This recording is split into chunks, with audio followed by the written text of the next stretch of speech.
दोस्तों, आज हम कहानी पढ़ेंगे पूस की रात। लेखक हैं मुंशी प्रेमचंद जी। हल्कू ने आकर अपनी पत्नी से कहा, सहना आया है, लाओ जो रुपए रखे हैं उसे दे दो, किसी तरह गला तो छूटे। मुन्नी झाड़ू लगा रही थी, पीछे फिरकर बोली, 3 ही तो रुपए हैं, दे दोगे तो कंबल कहाँ से आएगा? माघ पूस की रात खेत में कैसे कटेगी? उससे कह दो फसल पर दे देंगे, अभी नहीं। हल्कू एक क्षण अनिश्चित दशा में खड़ा रहा। पूस सिर पर आ गया। कंबल के बिना खेत में रात को वो किसी तरह नहीं जा सकता, मगर सहना मानेगा नहीं। घुड़कियां जमावेगा, गालियां देगा, भला तो सिर से टल जाएगी। यह सोचता हुआ वो अपना भारी भरकम ढील लिए हुए अपनी पत्नी के पास गया और खुशनुमा करके बोला, ला दे दे, गला तो छूटे। कंबल के लिए कोई दूसरा उपाय सोचूंगा। मुन्नी उसके पास से दूर हट गई और आंखें तररती हुई बोली, कर चुके दूसरा उपाय, जरा सुनो तो, कौन सा उपाय करोगे? कोई खैरात दे देगा कंबल, न जाने कितने बाकी हैं जो किसी तरह चुकाने ही नहीं आती। मैं कहती हूँ तुम क्यों नहीं खेती छोड़ देते, मर मर के काम करो, उपज हो तो बाकी दे दो। चलो छुट्टी हुई, बाकी चुकाने के लिए तो हमारा जन्म हुआ है। पेट के लिए मजूरी करो, ऐसी खेती से बाँच आए, मैं रुपए ना दूंगी। हल्को उदास होकर बोला, तो क्या गालियाँ खाऊं? मुन्नी ने तड़प कर कहा, गाली क्यों देगा, क्या उसका राज है? मगर यह कहने के साथ ही उसकी तनी हुई भौहें ढीली पड़ गई। हल्को के उस वाक्य ने जो कठोर सत्य था, वो मानो एक भीषण जंतु की भांति उसे घूर रहा था। उसने जाकर आले पर से रुपए निकाले और लाकर हल्कू के हाथ पर रख दिए। फिर बोली, तुम छोड़ दो अब किसे खेती, मजूरी से सुख की एक रोटी तो खाने को मिलेगी, किसी की धौंस तो ना रहेगी। अच्छी खेती है, मजूरी करके लाओ, वो भी उसी में झोंक दो, उस पर धौंस। हल्कू ने रुपए लिए और इस तरह बाहर चला मानो अपना हृदय निकाल कर देने जा रहा हो। उसने मजूरी से एक एक पैसा पेट काट काट कर 3 रुपए कंबल के लिए जमा किए थे, वो आज निकाले जा रहे थे। एक एक पाक के साथ उसका मस्त अपने दीनता के भार में दबा जा रहा था। पूस की अंधेरी रात, आकाश पर तारे भी ठिठुरते हुए मालूम होते थे। हल्कू अपने खेत के किनारे ऊख के पत्तों की एक छतरी के नीचे बांस के खटोले पर अपनी पुरानी कांटों की चादर ओढ़े पड़ा कांप रहा था। खाट के नीचे उसका संगी कुत्ता जबरा पेट के मुंह डाले सर्दी में कूकू कर रहा था। दोनों में से एक को भी नींद न आती थी। हल्कू ने घुटनियों को गर्दन में चिपकाते हुए कहा, क्यों जबरा, जाड़ा लगता है? कहता तो था घर से पुआल पर लेटा रहे, तो यहाँ क्या लेने आए थे? अब खाओ ठंड, मैं क्या करूँ? जानते थे मैं यहाँ हलवा पूरी खाने आ रहा हूँ। दौड़े दौड़े आगे आगे चले आए, अब रो अपनी नानी को। जबरा ने पड़े पड़े दुम हिलाई और अपनी कूकू की दीर्घ बनता हुए एक बार झमाई लेकर चुप हो गया। उसकी स्वार्थ बुद्धि ने शायद ताड़ लिया, स्वामी को मेरी कूकू से नींद नहीं आ रही। हल्कू ने हाथ निकालकर जबरा की ठंडी पीठ सहलाते हुए कहा, कल से मत आना मेरे साथ, नहीं तो ठंडे हो जाओगे। यह राण पछुआ ना जाने कहाँ से बर्फ लिए आ रही है। उठूं फिर एक चिलम भरूं, किसी तरह रात तो कटे। 8 चिलम तो पी चुका। यह खेती का मजा है, और एक एक भगवान ऐसे पड़े हैं जिनके पास जाड़ा जाए तो गर्मी से घबरा कर भागे। मोटे मोटे गद्दे, लिहाफ, कंबल, मजाल है जाड़े का गुजर हो जाए। तकदीर की खूबी, मजूरी हम करे, मजा दूसरे लूटे। हल्को उठा, गड्ढे में से जरा सी आग निकालकर चिलम भरी। जबरा भी उठ बैठा। हल्कू ने चिलम पीते हुए कहा, पिएगा चिलम? जाड़ा तो किया जाता, जरा मन बदल जाता है। जबरा ने उसके मुंह की ओर प्रेम से छलकती हुई आंखों से देखा।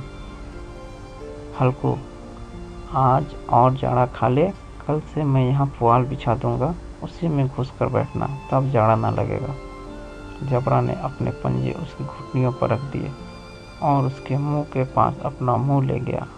हल्को को उसकी गर्म सांस लगी। चीलम पीकर हल्कू फिर लेटा और निश्चित कर लेटा कि चाहे कुछ हो अब की सो जाऊंगा। पर एक ही क्षण में उसके हृदय में कंपन होने लगी। कभी इस करवट लेटता, कभी उस करवट पर जाड़ा किसी पिशाच की भांति उसकी छाती को दबाए हुए था। जब किसी तरह ना रह गया तो उसने जबरा को धीरे से उठाया और उसके सिर को थपथपाते हुए उसके अपनी गोद में सुला लिया। कुत्ते की देह से जाने कैसी दुर्गंध आ रही थी, पर वह उसे अपनी गोद में चिपट कर हुए ऐसा सुख का अनुभव कर रहा था जो इधर महीनों से उसे ना मिला था। जबरा शायद यह समझ रहा था कि स्वर्ग यही है, और हल्कू की पवित्र आत्मा में तो उस कुत्ते के प्रति घृणा की गंध तक न थी। अपने किसी अभिन्न मित्र या भाई को भी वह इतने ही तत्परता से गले लगाता। वो अपनी दीनता के आहत न था जिसने आज उसे इस दशा में पहुंचा दिया।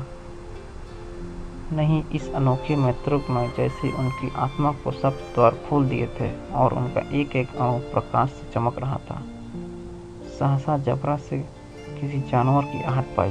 इस विशेष आत्मीयता ने उसे एक नई फुर्ती पैदा कर दी थी। वो हवा के ठंडे झोंकों को तुच्छ समझती थी। वह झपट कर उठा और छपरी के बाहर आकर भौंकने लगा। हल्कू ने उसे कई बार चिपकार कर बुलाया, पर वह अपने पास न आया। हार में चारों तरफ दौड़ा दौड़कर भौंकता रहा। एक क्षण के लिए आ भी जाता तो तुरंत ही फिर दौड़ता। कर्तव्य उसके हृदय में अरमान की भांति ही उछल रहा था।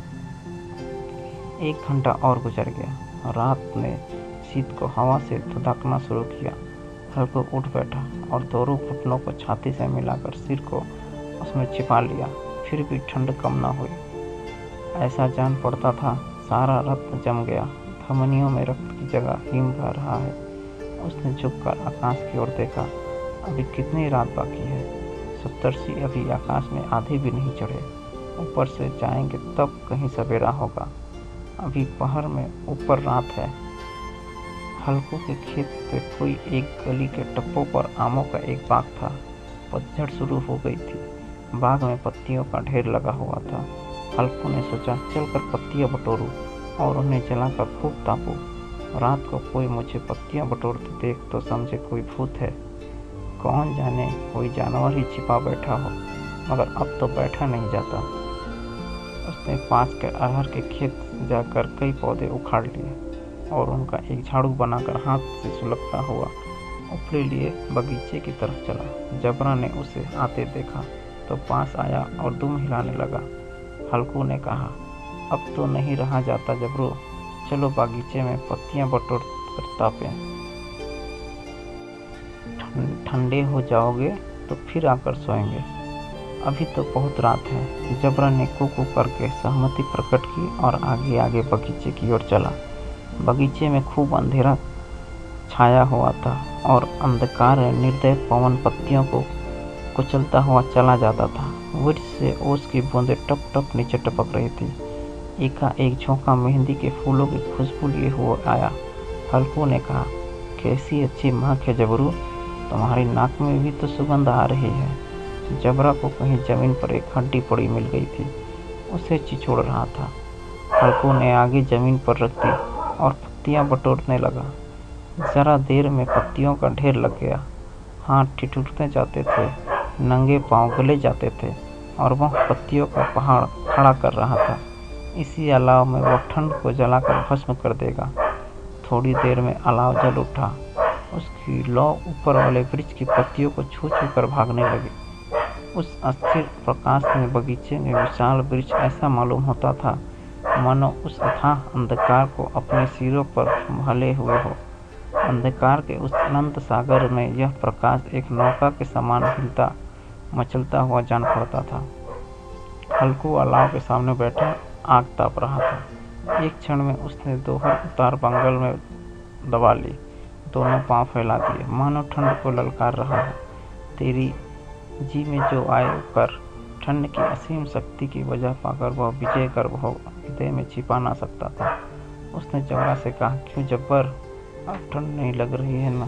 जब्बर ने कू करके मानो कहा, अब क्या ठंड लगती ही रहेगी, पहले ये उपाय न सूझा? इतनी नहीं ठंड तो क्यों खाते? जब्बर ने पूंछ हिलाई। अच्छा आओ इस अलाव में कूद कर पार करें, देखे कौन निकल जाता है। अगर जल गए बच्चा तो मैं दवा न करूँगा। जब्बर ने उस अग्नि राशि की ओर कतार नेत्रों से देखा। मुन्नी से कल ना कह देना, नहीं तो लड़ाई करेगी। यह कहता हुआ वह उछला और उस अलाव के ऊपर से साफ निकल गया। पैरों में जरा लपट लगी पर वह कोई बात न थी। जबरा आँख के दीर्घ घूमकर उसके पास आ गया। हल्कू ने कहा, चलो चलो, इसकी सही नहीं, ऊपर से कूद कर आओ। वह फिर कूदा और अलाव के इस पार आ गया। पत्तियां जल चुकी थी, बगीचे में फिर अंधेरा छा गया। राख के नीचे कुछ कुछ आग बाकी थी, जो हवा का झोंके आ जाने पर जरा आग उठती थी, पर एक क्षण में फिर आंखें बंद कर लेती थी। हल्कू ने फिर चादर ओढ़ ली और गर्म राख के पास बैठा हुआ एक गीत गुनगुनाने लगा। उसके बदन में गर्मी आ गई थी, पर ज्यों-ज्यों शीत बढ़ती जाती थी उसे आलस से दबाए लेता था। जबरा जोर से भौंक कर खेत की ओर भागा। हल्कू का ऐसा मालूम हुआ कि जानवरों का एक झुंड खेत में आया है। शायद नीलगायों का झुंड था। उसने कूदने दौड़ने की आवाज़ें साफ कान में आ रही थी। फिर ऐसा मालूम हुआ कि खेत में चर रही हैं। उसने चबाने की आवाज़ चर-चर सुनाई देने लगी। उसने दिल में कहा, नहीं, जबरा के होते हुए कौन जानवर खेत में आएगा। नोच ही डाले, मुझे भ्रम हो रहा है। कहा, अब तो कुछ नहीं सुनाई देता, मुझे भी कौन सा धोखा हुआ। उसने जोर से आवाज़ लगाई, जबरा जबरा। जबरा भौंकता रहा, उसके पास न आया। फिर खेत में चरे जाने की आहट मिली। अब वो अपने को धोखा न दे सका। उसे अपनी जगह से हिलना जहर लग रहा था। कैसा धंधेया हुआ था इस जाड़े पाले में खेत में जाना, जानवरों के पीछे दौड़ना। आज जान पड़ता वह अपनी जगह से न हिला। उसने जोर से आवाज़ लगाई, लीहो लीहो लीहो। जबरा फिर भौंक उठा। जानवर खेत चर रहे थे। फसल तैयार है। कैसी अच्छी खेती थी, पर ये दृष्ट जानवर उसका सर्वनाश किए डालते थे। हल्कू पक्का इरादा करके उठा और 2-3 कदम चला, पर एकाएक हवा का ऐसा ठंडा चुभने वाला बिच्छू एक टंग का झोंका लगा कि वह फिर बुझते हुए अलाव के पास आ बैठा और राख में कुरेद कर अपनी ठंडी देह को गरमाने लगा। जबरा अपना गला फाड़ डालता था। नीलगाय खेत का सफाया किए डालती थी और हल्को गर्म राख के पास शांत बैठा हुआ था। अकर्मण्य रहस्यों की भांति उसे चारों तरफ से जकड़ रहा था। उसी राख के पास गर्म जमीन पर एक चादर ओढ़कर सो गया। सवेरे जब उसकी नींद खुली तब चारों तरफ धूप फैल गई थी और मुन्नी कह रही थी, क्या आज सोते ही रहोगे? तुम यहाँ आकर आराम कर रहे हो, उधर सारा खेत चौपट हो गया। हल्कू ने उठकर कहा, तुम खेत से होकर आ रही है? मुन्नी बोली, हाँ, सारे खेत का सत्यानाश हो गया। भला ऐसा भी कोई सोता है? तुम्हारे यहाँ मडैया डालने से क्या हुआ? हल्कू ने बहाना किया, मैं मरते मरते बचा। तुझे अपने खेत की पड़ी है। पेट में ऐसा दर्द हुआ कि मैं ही जानता हूँ। दोनों फिर खेत में डांट पर आए। देखा सारा खेत रौंदा पड़ा हुआ था और जबरा मडैया के नीचे चित लेटा था, मानो प्राण ही न हो। दोनों खेत की दशा देख रहे थे। मुन्नी के मुंह पर उदासी छाई थी, पर हल्कू प्रसन्न था। मुन्नी ने चिंतित होकर कहा, अब मजूरी करके मालगुजारी भरनी पड़ेगी। हल्कू ने प्रसन्न मुख से कहा, रात को ठंड में सोना तो ना पड़ेगा।